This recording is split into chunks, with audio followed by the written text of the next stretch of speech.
If I were dictator, which I always aspire to be, I would write it very different, a little bit differently. If this were a dictatorship, it'd be a heck of a lot easier. Just so long as I'm the dictator. The panhandle. That's fine. This is Mary King. She's the panhandle. She is. It's already over. The election's over. We won. How do you know that? It's all over with the counting. People of America, we wish to share with you our thoughts on the events we experienced, as well as what the future may bear. And despite the madness we have endured and still, we see no harm in presenting you with the criminal nature of your newly re-elected emperor. Despite our belief that the elections were flawed, we know now that when there is a close tie between the candidates, there is something wrong. Some in our ranks believe that any candidate from any side of the spectrum are two faces of the same coin. You, the people, have said your word in what is claimed to be a democracy, and thus have chosen a leader who claims to represent your vision. It is your right to lead the world, as it is the right of any nation which chooses to do so. Yet this does not allow you to conquer others. There is a belief of a large number of our people that a lot of the facts do not reach you, facts that may be classified as unsuitable for the general public, facts that are twisted to gain a positive image here or there. Nothing new to an emperor who represents deception, lies, crimes, half-victories and total defeats. Your administration, time after time, lied and presented you with achievements directed by Hollywood and performed in Iraq. You have elected these criminals, and thus you are responsible for their actions. We hope that your future decisions will be based on reason and belief, for your emperor tomorrow will mirror the image of America to the world, and by his actions will your empire be measured. And for the first time in history, a mafia of the weapons plants represented by Bush, oil companies represented by Dick Cheney, and the Zionists represented by Paul Wolfowitz and Richard Perle hijacked the United States of America in an ingenious plan to control the world. This type of administration is exactly what Benjamin Franklin once warned of.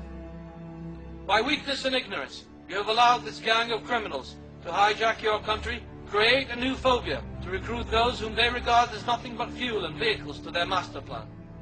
This administration will enforce on you, just as it tries to enforce on our people, new laws that will result in a police state similar to those of your consecutive governments back in our region.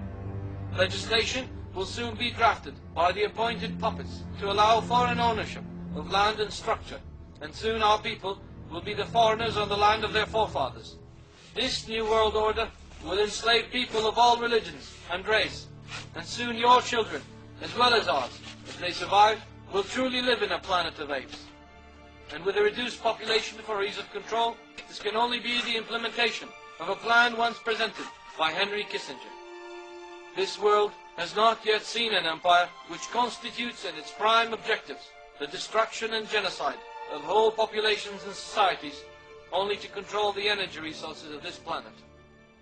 Your representatives and their media have portrayed an image that an insurgency is in effect, and that it is led by elements of foreign fighters entering from Syria and neighboring countries. Yet we assure you, this is only a continuation of what Bush once claimed, mission accomplished. This resistance movement was prepared for, and is only the second chapter of this war, and we are mostly, if not all Iraqis, proud Iraqis, who kept their oath to defend people and country. And because this war may last longer than what the invaders anticipated, we have all promised to make their stay long, costly and painful. Blaming other countries is nothing but creating new pretexts to invade other sovereign states and back future expeditions. They have made our country a battlefield to settle accounts with elements of Al-Qaeda, formerly dear allies and partners. They have also created new phobias to justify their continued presence, despite their loss of this war. And for the general media, we call on them to think about what they declare and not fear death and imprisonment. Do not fall into the traps prepared by those who pull the strings from Tel Aviv. As for the declared casualties, this is an epic on its own. We assure you that the figures are far higher than they declare. It is not a secret today in Iraq what we call the green card soldiers, young men from South America and other parts of the world gathered and promised the U.S. citizenship and large sums of cash for their mercenary services in Iraq. They are always on the front lines, and their casualty figures are never declared. They are hidden in unmarked graves and dumped into rivers under the cover of moonless nights, some of which the resistance have provided evidence of. There are also a large number of security contractors who are not listed as military personnel. To us, it is one thing to be tricked into this war, but it is totally different to come here and fight someone else's war. After the failed American elections in Iraq, they will now play the sectarian card. They are already sending their mercenaries to destroy churches and mosques alike in order to prepare the ground for civil war. They will train more and more local traitors to conduct police operations and detention raids on anyone who does not accept democracy performed at the muzzle of a barrel. The local mercenaries will also act as sandbags for their masters when we choose to strike. The non-conduct of your troops has also taken its toll on our people. It has created resentment and disgust. They dismiss these war crimes as isolated cases, yet the figures are always on the rise. What's more, our scandals of Abu Ghraib, Boka, and the use of chemical weapons on Fallujah, and only God knows what's to come. Life under dictatorship is far more safer than behind the bars of your democracy. Have you not asked yourselves, where are the weapons of mass destruction?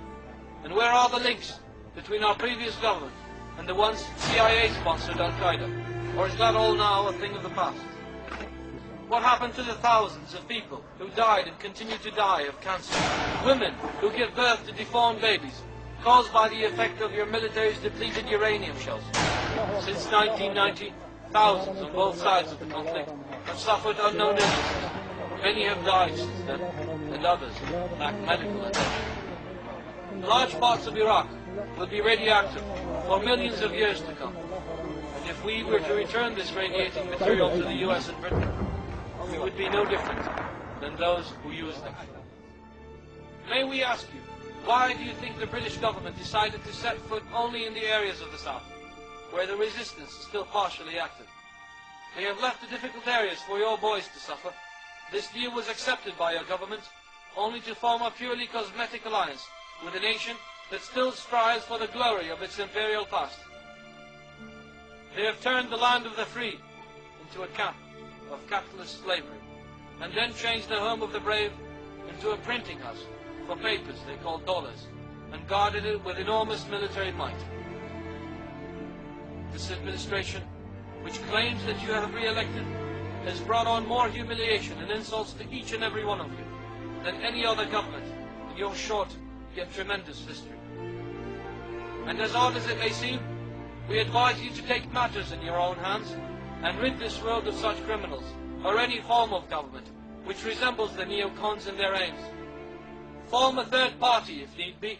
Appoint those who resist preemptive war as true representatives of the people before it is too late. And if demonstrations and protests are not heard, use and protect what is left of your constitution and correct matters by force. This world awaits your move. Today these words may seem strange, but we believe that a nation which once gave the world John F. Kennedy, Benjamin Franklin, George Washington, Hughes and Henry Ford will not fall short of giving true leaders of substance and dignity. This war has taught us that one man on the field can change the outcome of a day. One man who believes in true freedom can do what nations put together dare think of. We share these thoughts with great honesty to those of you who spent days and nights trying to prevent this war, timeless efforts to prevent this real Holocaust. To all of you we say, thank you for your time.